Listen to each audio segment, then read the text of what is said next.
Alright, I'm going to do another quick review on The 50th Law, one of my favorite books by Robert Greene. What I like about this one is it's short, especially for him. Like I talked briefly the other day about Ryan Holiday's Stillness is the Key. Ryan sort of was the apprentice to Robert Greene as far as an author. But they're both very accessible that you can get through in one or two nights compared to some of the other books by Robert Greene and some others in the sort of genre that might take several nights if you finish it. So these are very accessible. Couple of books that I would recommend right away for kind of getting into this type of thing is these. And then the other one that's kind of like a must read and very accessible is a little one a few decades earlier, Man's Search for Meaning by Viktor Frankl. Again, very accessible, but very profound. And then this, sometimes it's a little bit controversial because not everybody looks up to 50 Cent just because they don't, whatever, agree with the lifestyle or a criminal churn, whatever you call it, a rapper or a artist of whatever type. But it's very, very good because his coming out of the Queens, New York ghettos and that whole cocaine scene of the 90s was a very important story because there's not a lot of those situations left in the world. I mean, at least the modern world, where we've got these like sub-pockets of culture that are very like a real jungle where anybody could die at any time. You know, there's not a lot of those left in the modern world. I mean, sure, in the third world a little bit, but that sort of Queens, New York, and sure, there's still some ghettos like that, but it was kind of the end of one of these areas you can grow up in, and any day you could be shot. And that's why the main sort of thesis of this book is about living fearlessly.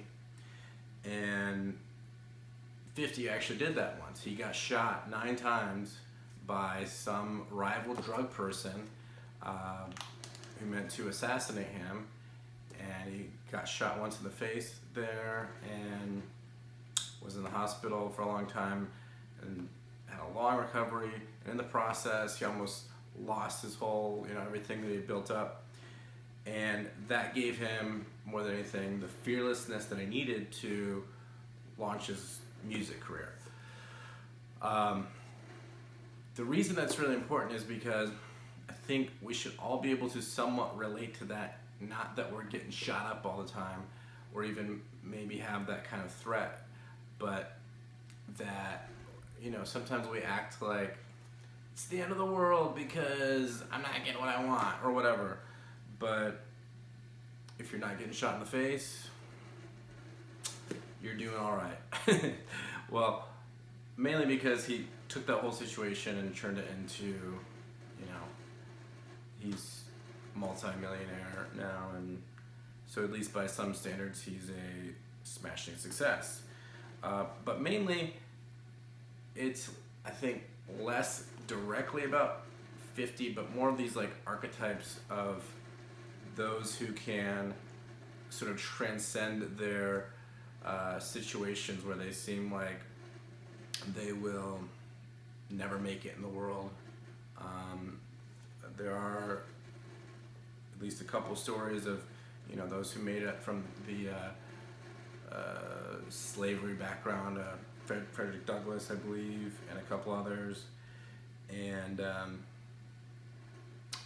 those are really important stories to hear, especially as just in our own life in this modern world we can be like, woe is me, I can't get anything done, when that's kind of just a poor state of mind, compared to a lot of the things that we had to endure in our history. So it's broken up into 10 parts, which are like mini chapters, which are intense realism, self-reliance, opportunism, which I sort of disagree with, just in that I think we need to be less opportunistic and more about being creative, but he goes into that more in the other chapters. And then aggression, authority, connection to your environment. And then my favorite chapters are respect the process, mastery, and push beyond your limits, self-belief. And then Robert Greene did an interesting thing with this book and The Laws of Human Nature, where he talks about the end of life and coming to terms with it. He calls that the sublime.